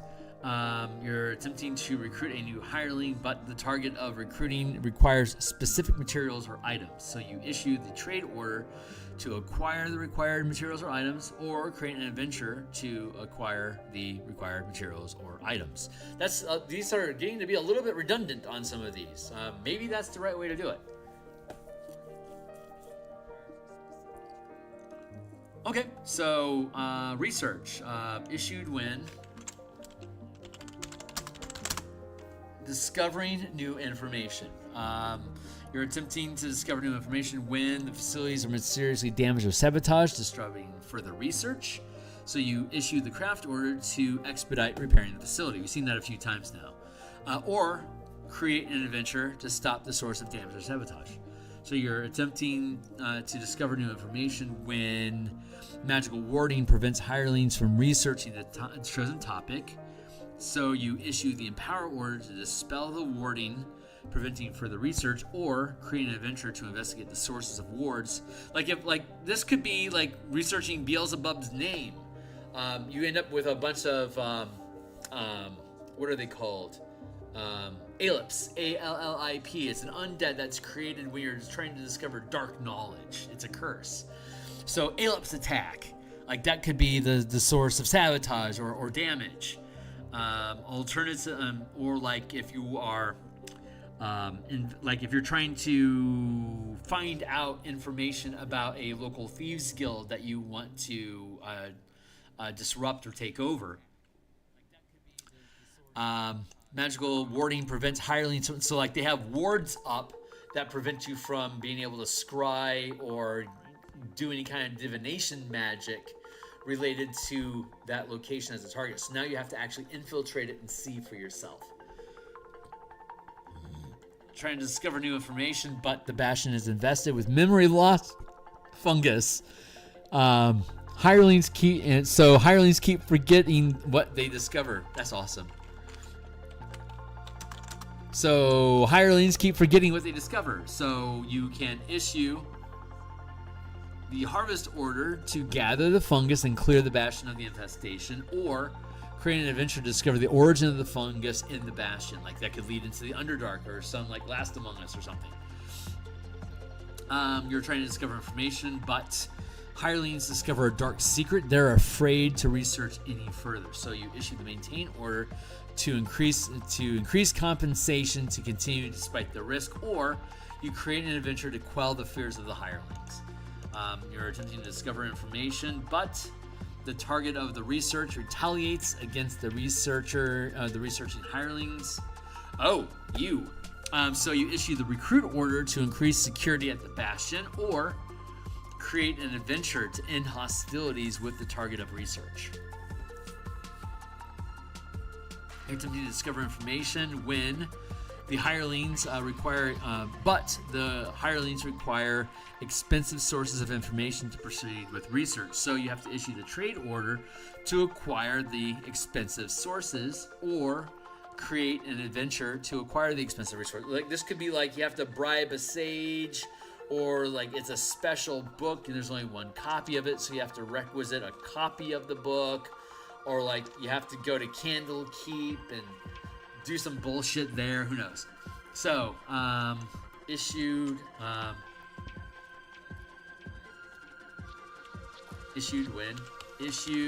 when acquiring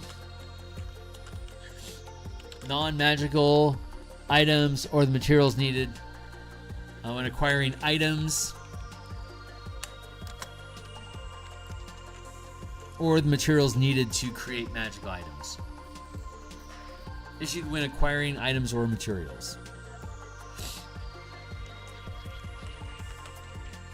I like this music, man. I think I can legit keep YouTube.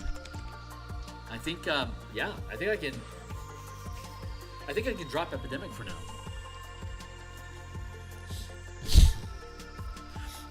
Trade. So you issue the trade order to acquire items or materials, but the Bastion facilities are either sabotaged or damaged by monsters or unnatural weather. Issue the craft order to expedite repairing the facilities. We've seen that 4 times now. Or create an adventure.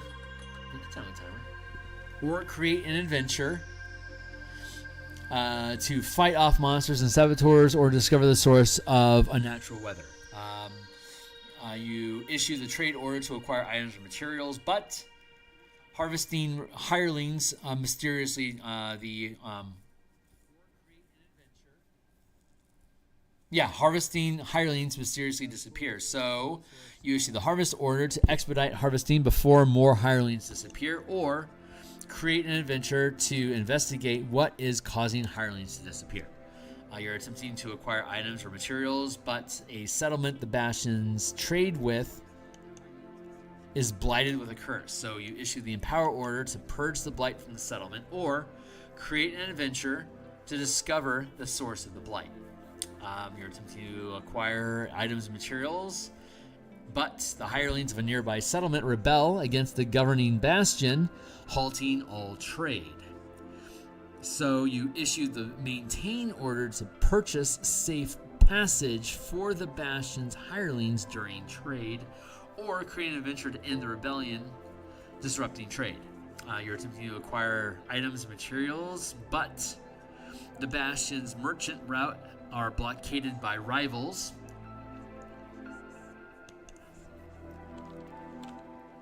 Monsters or rivals.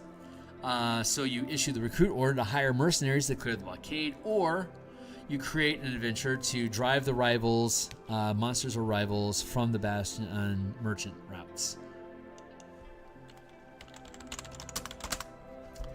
Research. You're attempting to acquire new items, material, but local government is seizing assets. So you issue the Research Order to discover how to protect the Bastion assets from seizure, or create an adventure to protect the assets from being seized. And yeah, so far those read okay. I bet we can further refine them, but I think for a second pass those work well. We resolved the order of operations for determining these. Honestly, the only thing that we have, well, okay, so I'm going to go through and I have to clean up how orders work so that I can distinguish between basic and unique orders, and lock that down, and then help clean up the language between like establishing new settlements and establishing trade routes, like bastions inside and out of settlements.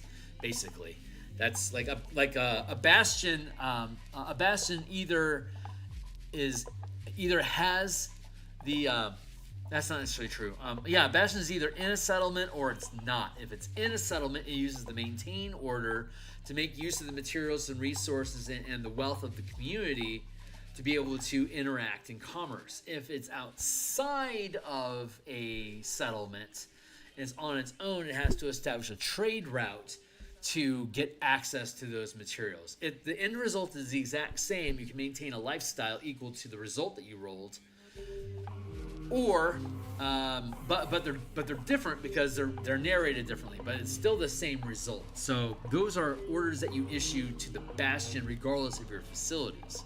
But then there's unique trade and maintain orders that already exist in these unique facilities that will have a unique approach to how you handle the order. But that was like episode 64, 65, and no, like 54, 55, 56 maybe. Episode 4, 5, and 6 of the third draft. We'll officially call this the second draft of the Bastion campaigns. It was originally in command of Armies, Guilds, and Kingdoms, then became the Bastion campaign, and now we're working on the second draft of the Bastion campaigns. And I'm really happy with the second draft, but we still have things we need to fix. Trade and the differences between trade and maintain, in and out of Bastions in and out of a settlement. I think once we lock those two things down, we'll be able to better clarify the difference between issuing general orders to the Bastion as a whole versus unique orders through a facility. And each facility can only be issued one order at a time. And like craft and empower, you have to have facilities to do crafting and empowering. Unless it's just a general craft order to like resolve complications. That doesn't require a specific facility. But if you want to make specific things other than just building stuff, you can just build structures in your Bastion by issuing a general craft order to construct stuff. That doesn't require a specific facility, but you gain advantages on it if you have the guild hall, for example. So, but that's all I wanted to do for today, and it's been a decent. Well, we've been at this for about 2 hours. I think that's a decent romp. So I'm gonna go ahead and hit the brakes on this now. anyone that's checked this thing out today, I really appreciate you. We're going to be back tomorrow morning to continue working on character art for the Crystals of Mabar adventure that we're releasing on DMsGuild for Eberron. And tomorrow at lunch, like around 2:30 East Pacific time zone, which is -8 UTC, probably around 2:30 in the afternoon, we'll be back on stream, and we're going to be looking at the Spelljammer subclasses that we created for 2024 using the Spelljammer Combat and Exploration supplement we published last year, which is linked down below. So we'll be working on subclasses tomorrow, artwork in the morning, subclasses in the afternoon. Monday morning we'll be working on Eberron art, and we're off stream the rest of the day. Thursday morning, more Eberron art. Thursday night, I believe we're going to be peeling open. We're going to be looking through the Spelljammer Combat and Exploration document, the actual PDF, and looking for changes that we need to make to coincide with where 2024 is at, and if possible, to low-key prep Spelljammer to be used with the Bastion campaign system. So stay tuned. That's what we're going to be working on. Yeah, I'll see you guys tomorrow morning. Thanks a lot. Like, subscribe, bell icons. You guys being involved, being around, and checking this stuff out, it's very appreciated. And I'm trying to get my channel up to 1,000 subscribers. We're just over 600 right now. We're trying to pump up those numbers. And so thanks to anyone that's willing to stick around. I really appreciate you. See you guys later. Cheers.